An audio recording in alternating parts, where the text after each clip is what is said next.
Hello again, I'm Bob Weir with another interview of candidates for elective office. My guest today is former council member Paul Stone, also known as Citizen Stone, who is now running for mayor of Flower Mound. Thank you for being here, Paul. Thank you for having me, Bob. If you would please begin by telling viewers something about your background. Okay, well, 28-year resident in Flower Mound. 2 years ago, I retired from the federal government after 33 years. Been active since the day I got here in Flower Mound, or at least within a year. Actually, the year after getting here, I was on the park board. I've served on the park board, transportation commission, town council, charter review commission, and recently the council appointed me to be chairman of the TERS District Number 1, which is over in the Riverwalk area. And you've been urging people to be involved for a long time. I see you brought a bit of a prop here.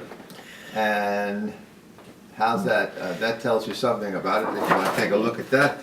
Citizen Stone urges Flower Mound residents to get involved. This goes back to 1996.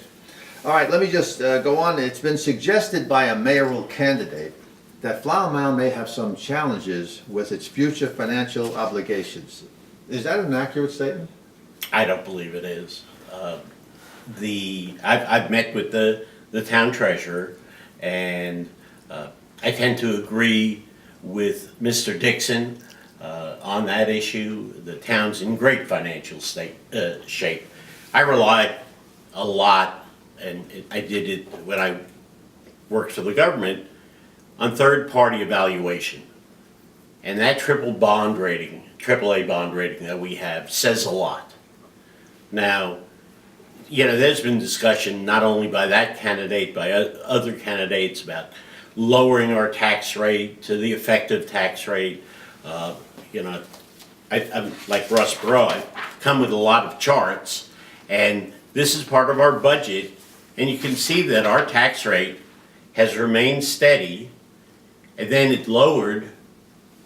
This is how it should be done. It's not like it was done in the early years where it's up and then it's down. So we have a steady course. We have a good plan. I believe we have a strategic plan for where we're going financially. All right. Let me ask you a question this way. Let's say the mayor feels strongly about an issue which he knows the majority of the council disagrees with. What leverage does the mayor have to get a majority vote?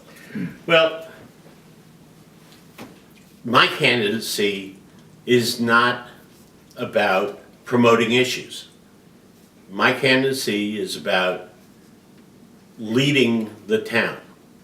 And I believe that it's the mayor's job not to take positions, not to be out promoting a particular applicant one way or the other. The mayor's job, and it's laid out in the charter, is to be the presiding officer at the meeting.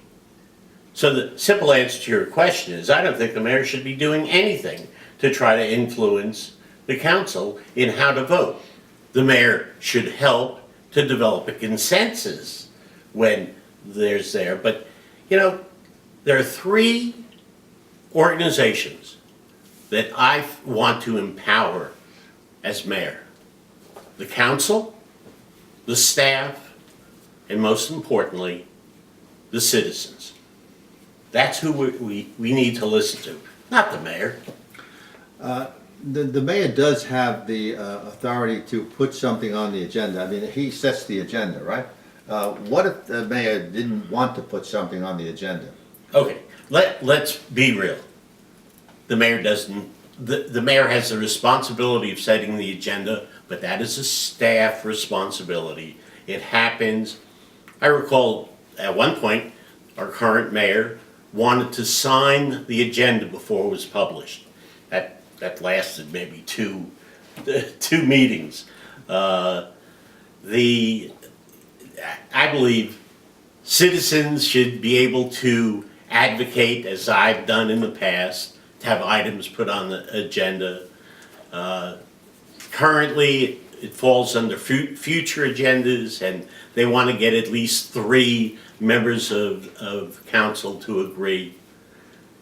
Personally, I think if a council member wants to get an item put on the agenda, that as mayor, I'll support that. I would think that our citizens are going to elect reasonable, responsible council members that are not going to come up with crazy ideas. All right, to move on to specific issues like multi-family housing in Flower Mound, do you think we're doing okay with that? Do we need more? Well, when you look at the plan, or what's planned out, or what could happen, the numbers that have been talked about are 5,000 units. It's not what we have now. It's 5,000 units. Now, assuming that there's an average of 2 persons per unit, that gives you 10,000 people. Our master plan calls for an ultimate build-out of 108,000 people. We're talking about units. Right. So it means that our multi-family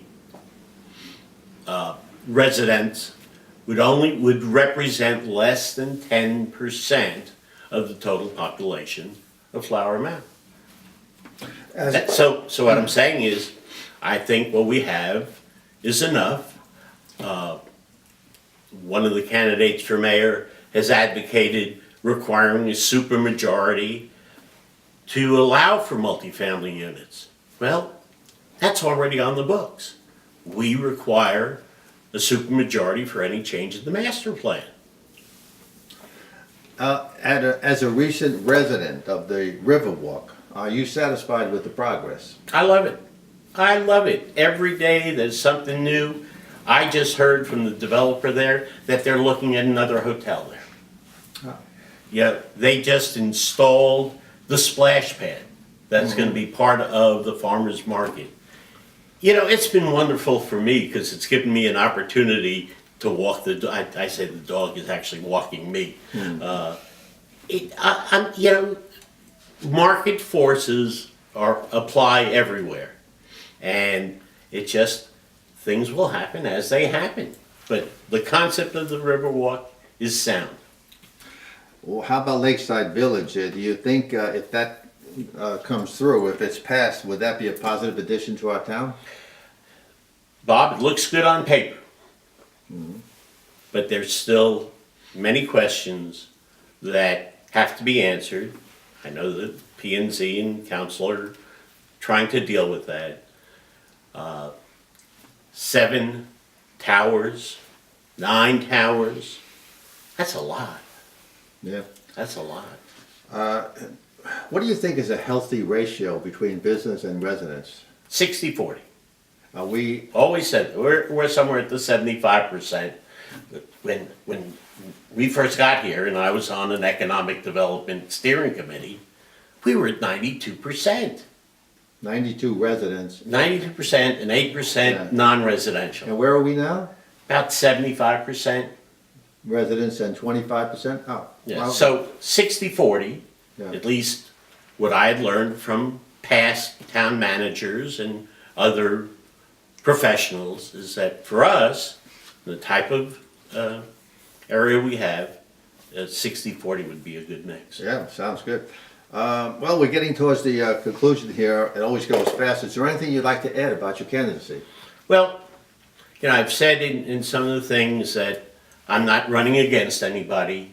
I'm running for the office of mayor. And, you know, I'd like to say as mayor, some of the things that I won't do. I've told you what I will do. I'll run a meeting.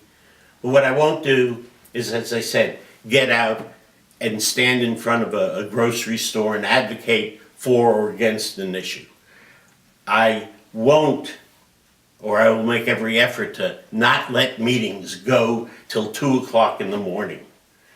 I won't disrespect the citizens of this town from the dais.